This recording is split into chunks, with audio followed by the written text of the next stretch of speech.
Welcome to Wayne's Old Time Radio Page channel. I'm Wayne, your host.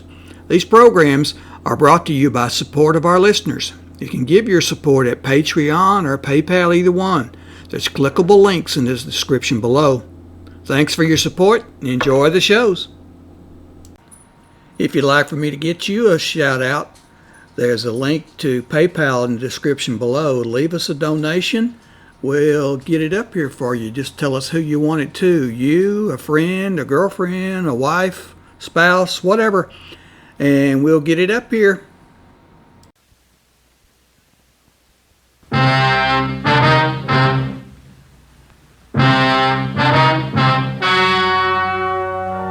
story you are about to hear is true. Only the names and locations have been changed to protect the innocent. Fatima Cigarettes, best of all long cigarettes, brings you Dragnet.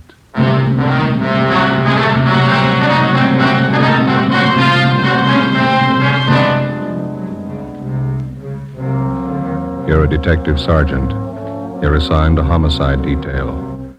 You answer an early morning call. A police officer on patrol duty disappears. Any attempt to contact him by car radio fails. Your job, find him. If you want a long cigarette, smoke the best of all long cigarettes. Smoke extra mild Fatima. Yes, Fatima is the king-size cigarette, which contains the finest Turkish and domestic tobaccos, superbly blended to make it extra mild, to give Fatima a much different, much better flavor and aroma than any other long cigarette. That's why Fatima has more than doubled its smokers coast to coast. Enjoy extra mild Fatima yourself. Best of all, long cigarettes. It's wise to smoke extra mild Fatima. It's wise to smoke extra mild Fatima.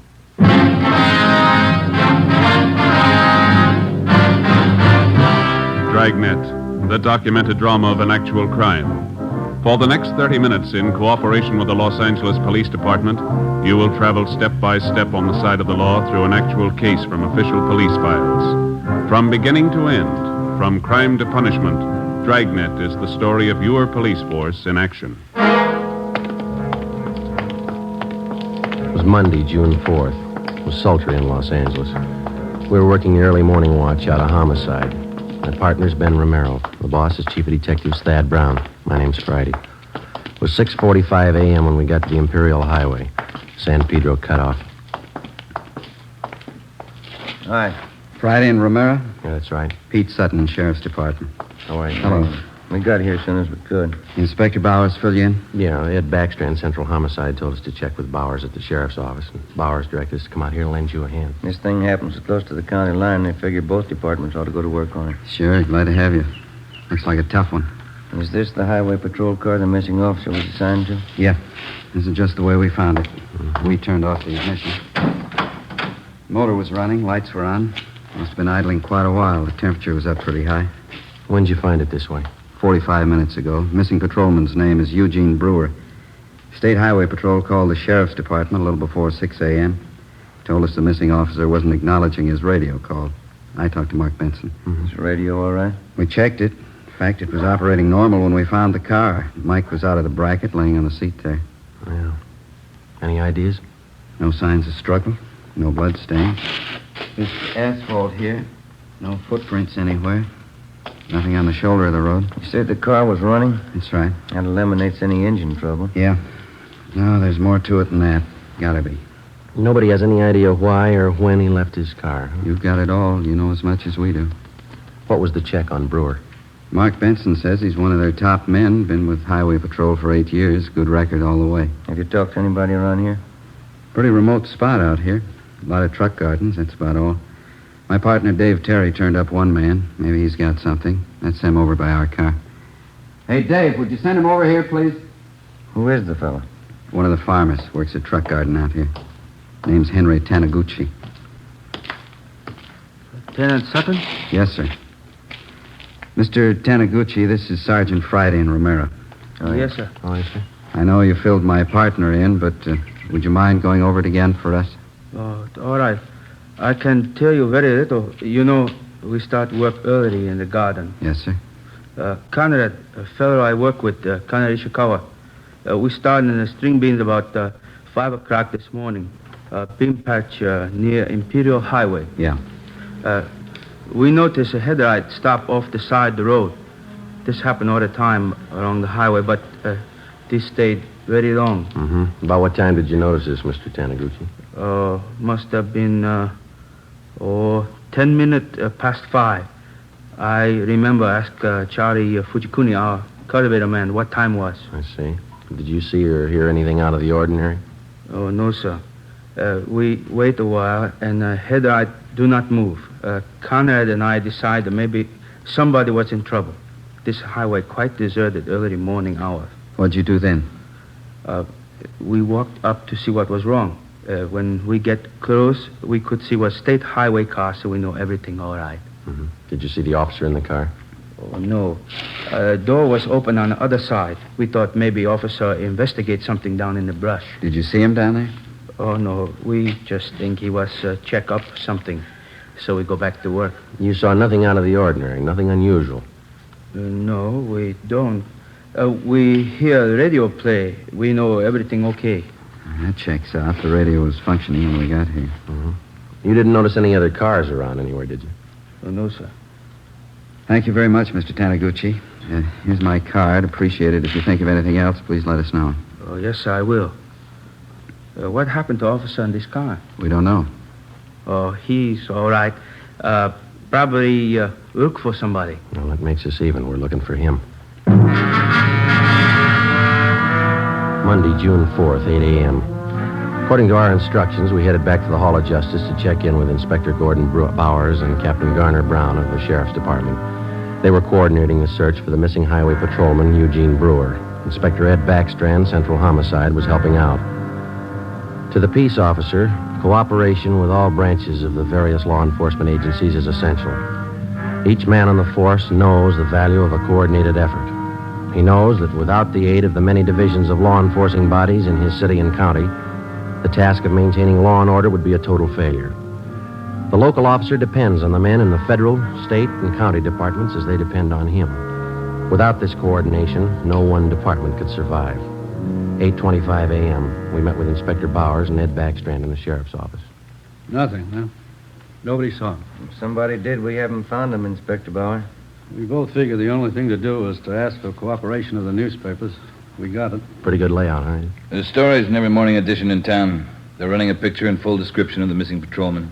Well, we talked to everybody we could find in the general area out there. We worked 2 hours at it.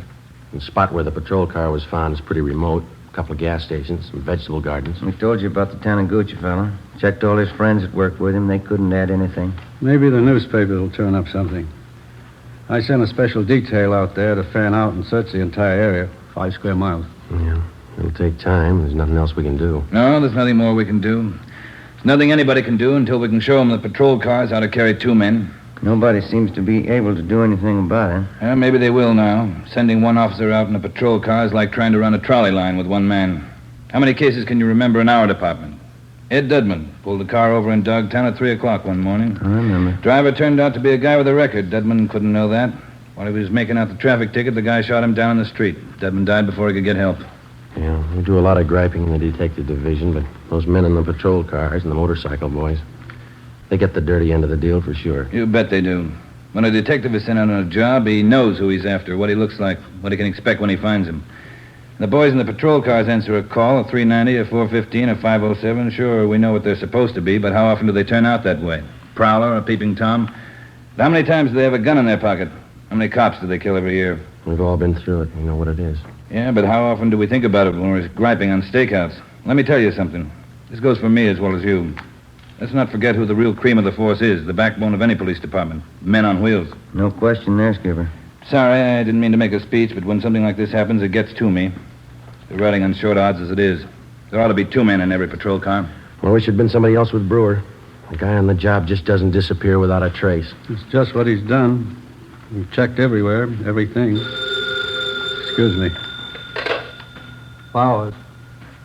Who? Yeah, send him right in. This might help. Truck driver by the name of Nat Wolf. Says he's got something for us. Come in. Mr. Wolf? Yes, sir. Come in.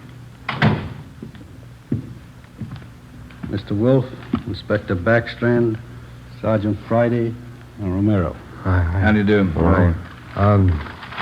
I saw the story in this morning's Times. I don't know if what I got's worth anything, but I figured I'd better pass it along to you guys.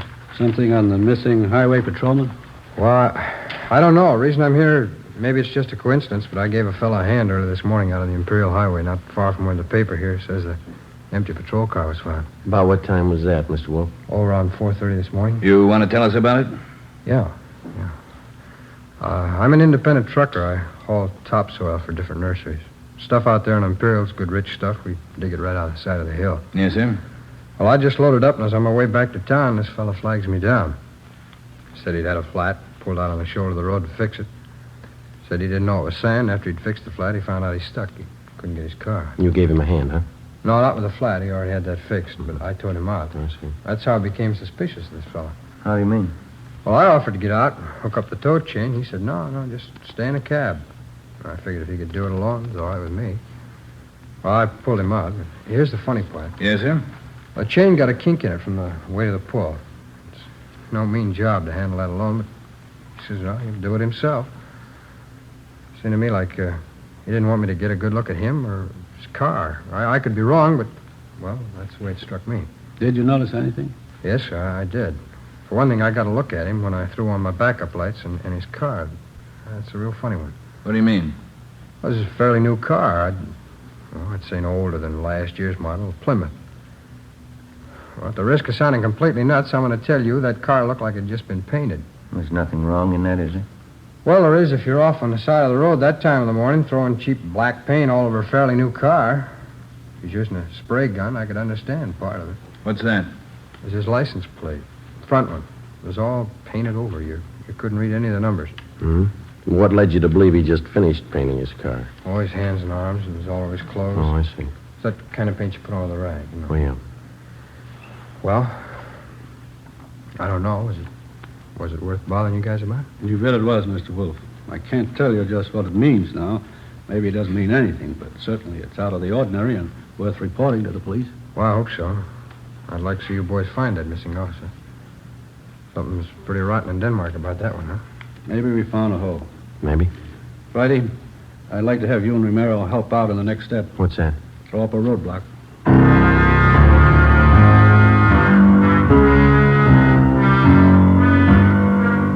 10:30 a.m. Before we left the sheriff's office, the truck driver, Nat Wolf, gave Inspector Bowers a description of the man in the Plymouth sedan. Together with Lieutenant Pete Sutton and Dave Terry, we drove to the Imperial Highway. Nat Wolf showed us the spot beside the road where he towed the man. The area was checked, and sample scrapings of the black paint were taken. There was no chance of taking a tire impression because of the loose sand in the area. All physical evidence was taken back to the crime lab for analysis. Nat Wolf returned to the office to check through mug books for possible identification of the man he helped out. Meantime, a special detail of men continued to search the area where the missing patrolman had disappeared. 3 a.m. According to instructions, a roadblock was established at the spot where the abandoned patrol car had been found. Imperial Highway, San Pedro cutoff. Los Angeles.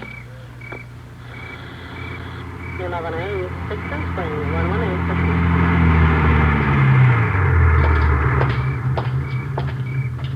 Police business. Yes, sir. Wonder if you could help us out. Certainly. You travel this highway every night, ma'am? Yes, I do. I'm in the vegetable business. Did you come this way last night about this time? I run pretty much on schedule. Yes, I did. Did you notice anything unusual along the highway? I bet I know what this is about. That missing highway patrolman. Yes, ma'am. We're stopping everybody to see if they can give us any information that might help us out. Well, I wish I could, but I didn't see a thing. That poor fella. Do you think you'll find him? We're trying awful hard. Sorry, I can't help you. Can I go now? Yes, ma'am. Thank you. How'd you do? Nothing. What time you got, Joe? Almost 4. Got a little more hot coffee in that jug. You want some? It's fine with me, yeah. Mm-hmm.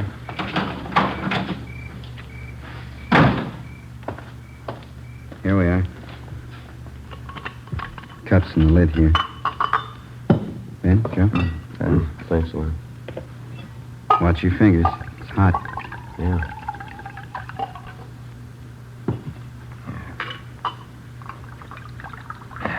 Good. I'll take this one. I'm going to put my coffee on the fender here. Don't knock it off, huh? How was it? Thank you. Hey, wait a minute. Wait a minute, fella. Can you see my light? I haven't even got a cigarette. I mean my flashlight. I got a cigarette lighter if that'll do you any good. You've been drinking, haven't you? Yes, I have. I never get drunk, but I've had a little drink. Well, I'm sorry, but I'm going to have to ask you to pull over to the side of the road. Okay. What happened to my car? It's broke. You better let me do it, huh? You want to slide over a little bit there? I never pick up hitchhikers. No, I'm just going to move your car off the side of the highway there. Any trouble, Joe? No, 502. We'll have to hold him a while. Well, tell your friend to get in, too. It's a sedan. We're not going far.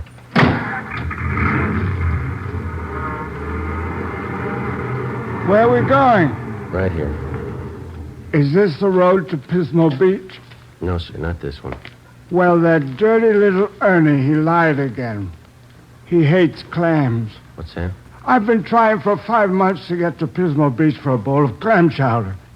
I haven't made it yet. All right, you just sit here a while and sober up, will you? I'm going to hold on to your keys. I'll give them back to you. You haven't got a bottle in the car, have you? No, I never drink and drive. Alcohol and gasoline do not mix. Yeah. You drive this road every night? Every night. And he keeps telling me to take me to Pismo Beach. I love clams. You just sit here and sober up.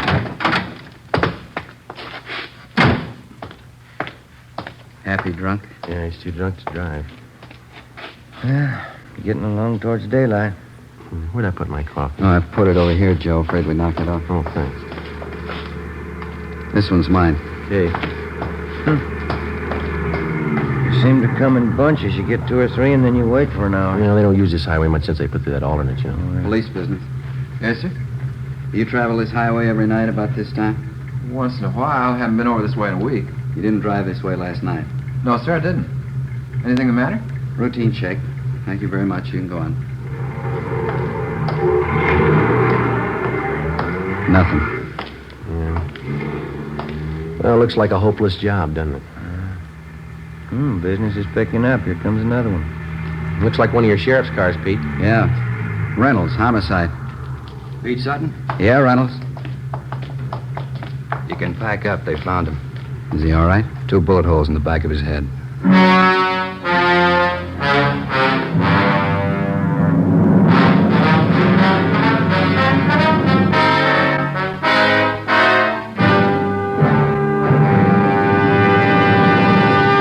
You are listening to Dragnet, the case history of a police investigation presented in the public interest by Fatima Cigarettes. If you smoke a long cigarette, it will be in your interest to listen to a typical case history of a Fatima smoker. It's the case of Northwest Airlines stewardess Jean Madsen.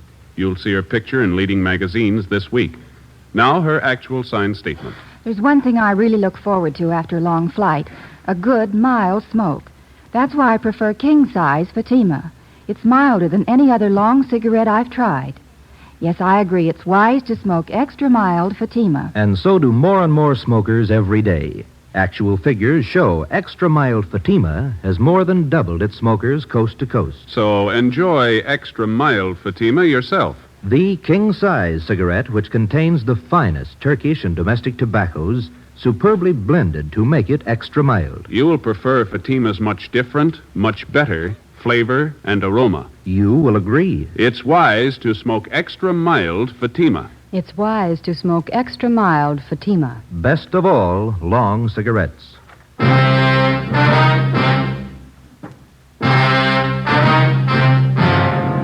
a.m. Tuesday.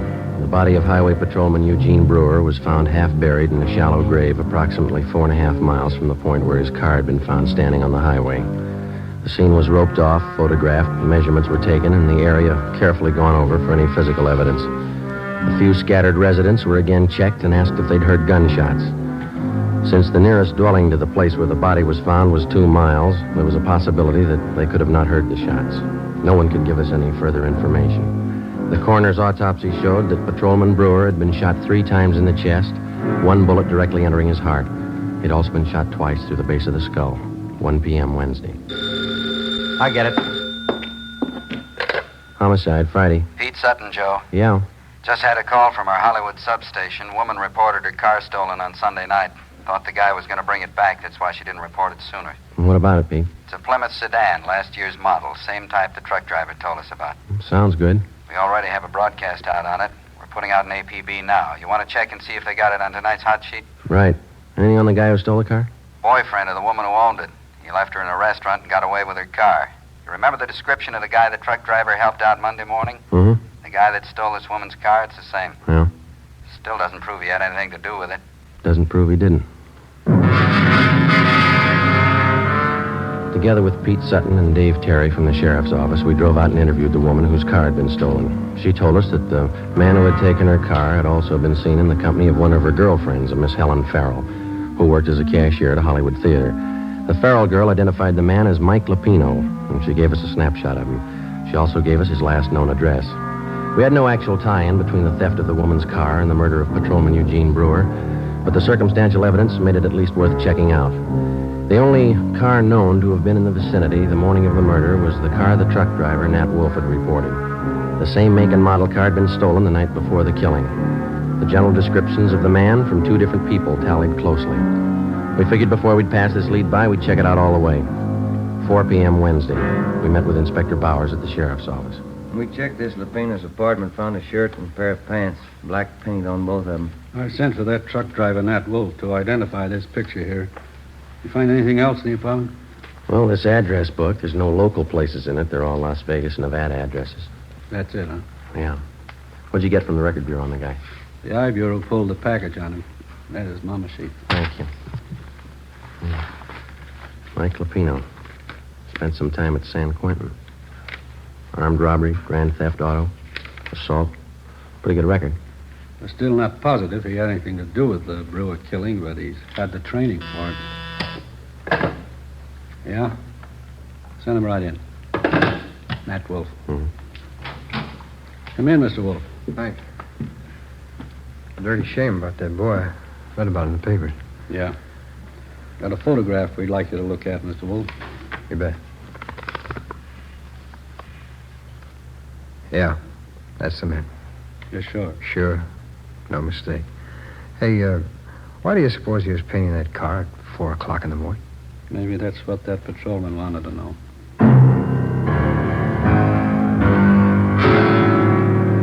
We waited for an answer on the APB. 2 days passed. Saturday, June 9th. We received a phone call from the Las Vegas, Nevada Police Department. The stolen black sedan had been found in the downtown area of Las Vegas.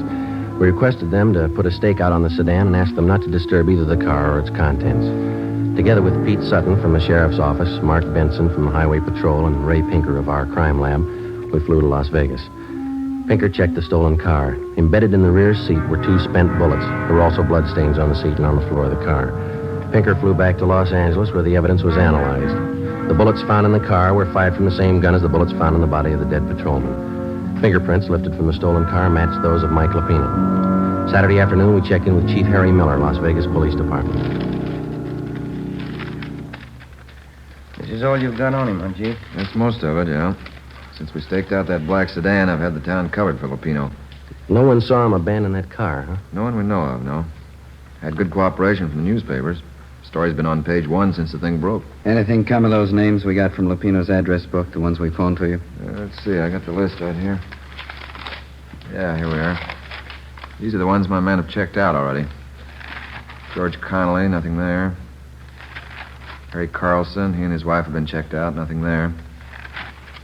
William Spencer, nothing at his place. We've got them all staked out. That leaves 2 to go, huh? That's right. We're checking the last 2 now. Nothing from the railroad stations, the airlines? They've been covered ever since we got your phone call. Yeah, I could be wrong, but I think your man's still here in town. Any reports on him? A couple of wild ones, nothing definite. Checked him out. Had one this morning from a dealer at one of the clubs downtown. About 10:30 this morning, he saw Lapino playing the 2-bit slot machine. We showed him his mugshot. He swears it's the guy. Well, all we can do now is sweat it out, huh? My men have covered everything. I don't know what else we can do. Yeah. Excuse me. Sure. Chief Miller. Yeah? You sure it's him? No, don't try to handle it alone. Keep the place covered the best you can. We'll be right out. They found him. 2 Las Vegas detectives named Billings and Vance answered a phone tip from a groceryman in the east end of town. He said a man had been buying groceries from him for the past 2 days and lived in the apartment house above the store. The 2 detectives showed the groceryman Lupino's mugshot. He gave a positive identification. They then checked with the apartment house manager. After looking at the mugshot, he identified Lupino as the tenant in apartment 10B. Detectives Billings and Vance staked out the place until our arrival with enough men to cover the area.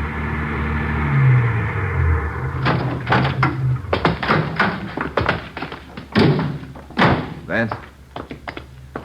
Yeah, Chief. What's the story? Well, he's in there. Hasn't been out all day. Apartment 10B. We'll take the front, Chief. Manager thinks Lupino has a gun. Maid was cleaning the apartment, found some loose slugs in the dresser drawer. You still want it, Friday? Oh, it's our headache. Joe and I'll go in, Chief. Right. Vance, get some men up on the roof to cover. We've already fanned him out around the building. I don't know what they tell you in L.A. on one of these things, but here we tell them to be careful. Right, Chief. Joe? Let's go.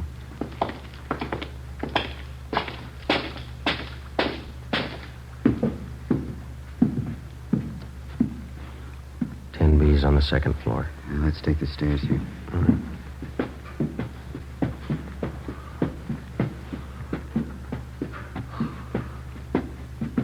It's a long way up, isn't it? Yeah.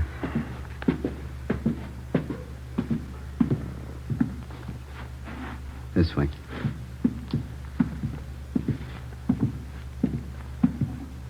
Here we are. You cover, huh? Yeah.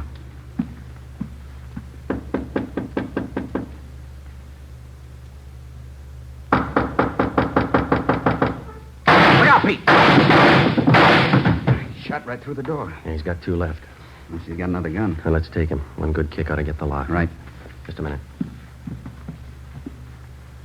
Let's go, Pete. Watch it! I got it! Watch that gun, will you? Drop it! Lupino!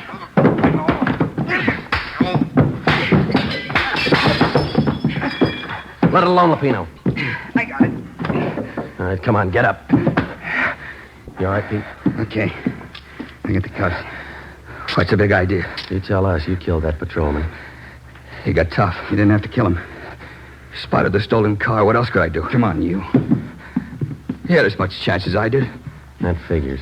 Yeah. 2 bullet holes in the back of his head.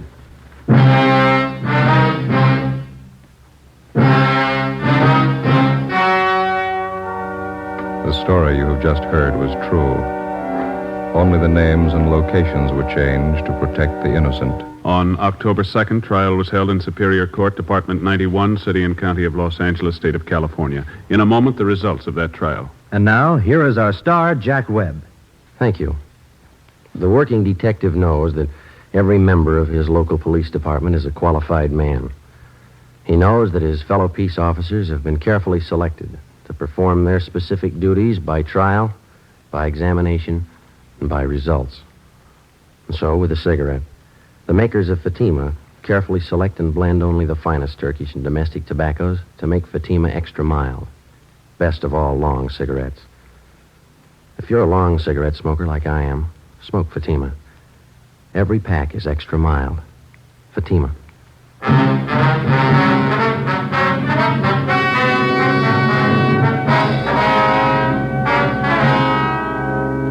Michael Everett Lupino was tried and convicted of murder in the first degree. The jury failed to recommend the death penalty. Lupino is now serving his life term in the state penitentiary.